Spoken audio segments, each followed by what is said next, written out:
So I had 4 corners used with multiple choice questions. First, the history of this strategy. There is no definitive creator of the 4 corners technique. It is also unknown how this technique came to be a widely used assessment strategy. Many teachers have taken this technique and modified it to fit the needs of their students or assessment purposes. However, I did find that the International Journal of Multiple Discipline Science wrote an exposition on the effectiveness of this strategy. Second, theoretical perspective of the strategy. I found it to be a social constructivist, and it aligns with Vygotsky's theories. Knowledge evolves through the process of social negotiation and evaluation of the viability of individual understanding. Basically, every conversation or encounter between 2 or more people presents an opportunity for new knowledge to be obtained, or present knowledge to be expanded. The exchange of ideas that goes along with human contact is at play here. A good constructivist teacher is one who questions students' answers without regard to whether they are right or wrong, to make sure the student has a good grasp of the concept. The activity enables the learner to explore and come up with either supporting or conflicting possibilities. Third point, classroom application. This technique stimulates students' learning through movement and discussion. It can be used as a formative assessment. Students are presented with a controversial statement or are asked a question in each of the 4 corners of the classroom.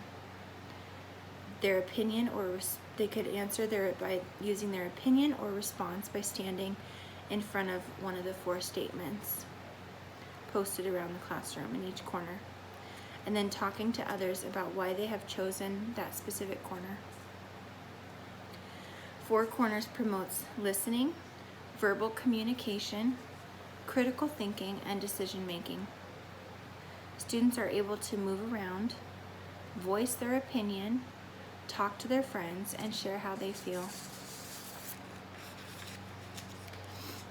1 is to prepare. Generate a controversial statement or question related to your topic or study. Create 4 different options or opinions as their teacher. Often teachers use, let's see, if we're using multiple choice, you could put 4 different answers around the room, ask your question, and have your students go and stand in front of the answer they believe to be correct. Some teachers that are using opinion in their 4 corners can put strongly agree in one corner, agree in another, disagree, and strongly disagree in another. Related to the statement of 4 possible choices to the question. You can post these on a chart paper in 4 different areas of the classroom. I have seen 4 corners presented at just the front of the room. If the teacher can't or there's not enough room in each corner of the classroom, you can do it in the front of your room. The opinions/answers can also be shown on the overhead in multiple choice format, while each corner of the room is labeled as A, B, C, or D.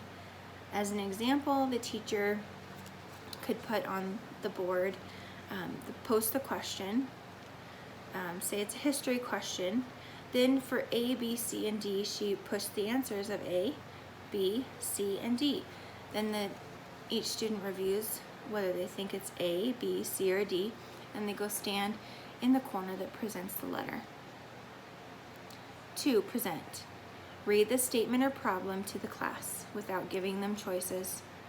Allow time for students to independently think about the answer to the statement or question. You can ask them to write down their answer and reason for their choice. Then provide the answer choices. Ask the student to choose the option that comes closest to their original answer. 3, the students are supposed to commit to a corner. Ask students to gather in the corner of the room that corresponds to their choice. In each corner, students form groups of 2 or 3 to discuss the reason for selecting a particular choice. 4, the students will discuss. Allow 2 or 3 minutes of discussion. Call on students to present a group summary of their opinions.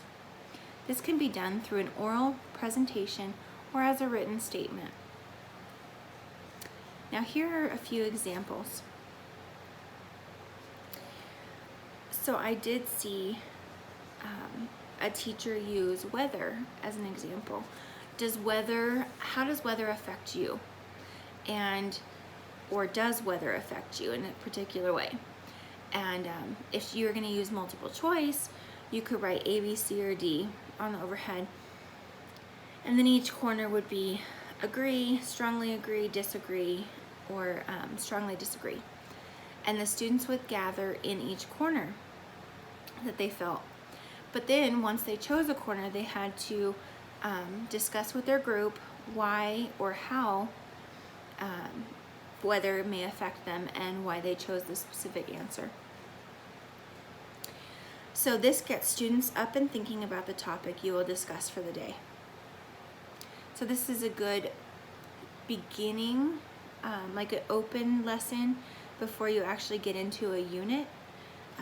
So if you're going to discuss weather, you can use this to kind of get your students thinking, critical thinking skills working. Open-ended question or statement that pertains to your topic. So you could use multiple choice in several ways. You can do it to test whether your students understand the criteria that you are teaching them, or you could use it to kind of just get their opinion on a certain lesson or topic.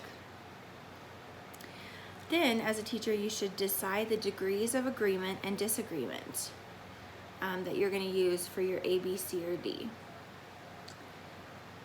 Students will decide which corner pertains to them, talk to their group, and list some reasons. Then you would have your class come back together and share their feelings or reasons as a whole. For example, as I used before, do the seasons affect you? When to use this in class? I would use this in class before introducing new material to tap into my students' prior knowledge, to see kind of where they're at, what I need to teach them, what I need to spend a lot more time on or less time on. After watching a debatable film clip to gauge a reaction, after reading a short text to begin a discussion. So if you're reading about a book and you want to kind of know more about the characters or get your students' insight on the characters in the book, you could read the prologue and then do this little formative assessment with them. You could do it in the middle of direct teaching to help students process information. When students are in need of movement, so this is a good kind of brain break for your students as well, especially for the younger students, elementary level, because they get antsy sitting for a long time, especially after sitting listening to a lecture or reading a book. It gets them up and moving, and they're able to talk to their friends as well. Or you could use it as a test review for a unit of study. So if you have a science test coming up, you could have multiple choice questions that you're going to post on the beginning or in the front of your room on the overhead or on the board. And each question you have your students read the multiple choice answers and the question, and then go stand in front of the letter A, B, C, or D corner that they believe to be true. Then this gives, I feel like this would be an active way to learn and kind of review the material, because if you're more hands-on, then you're more likely to remember the correct answers for the test. So the benefits of Four Corners. When students have appropriate think time, the best quality of their responses improves. Students stay on track because they are accountable for sharing with the rest of the class.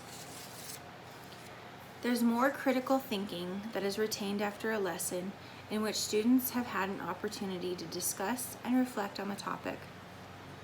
Many students find it safer or easier to enter into a discussion with a classmate rather than with a large group. So when you have 2 or 3 students at a corner discussing a topic, it may be easier for them to review and feel more comfortable opening up about their response. It is important for students to learn that by listening to different points of view, they can build on ideas of others. Scoring. How will you score assessment or track student progress? Four Corners is a quick, formative assessment to evaluate not only student responses, but the reasoning behind their response. Assessing students' comfort with a certain topic. Go to a corner 1 if you completely understand, corner 2 if you mostly understand, corner 3 if you somewhat understand, or corner 4 if you do not understand this concept at all. This would be an excellent response to kind of gauge where your students are at if you're not really quite sure if they're getting the material or not. You could assess student thinking in a selected response question, such as go to corner 1 if you think the correct answer is A, corner 2 if it's B, corner 3 if it's C, or corner 4 if it's D.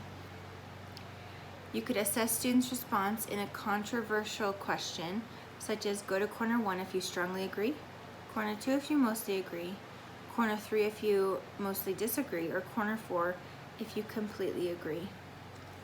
So overall, Four Corners was kind of a new concept to me. The more I reviewed it and did my research on it, I thought, this would be an excellent way to incorporate active movement as well as gauging my students' ability to learn in a fun way, so they don't actually feel like they're being tested. And if they get the incorrect answer, the other classmates, they'll see other classmates, they're not alone. The other classmates probably don't understand the material as well, and it's a good time to review it with them. All right, thank you.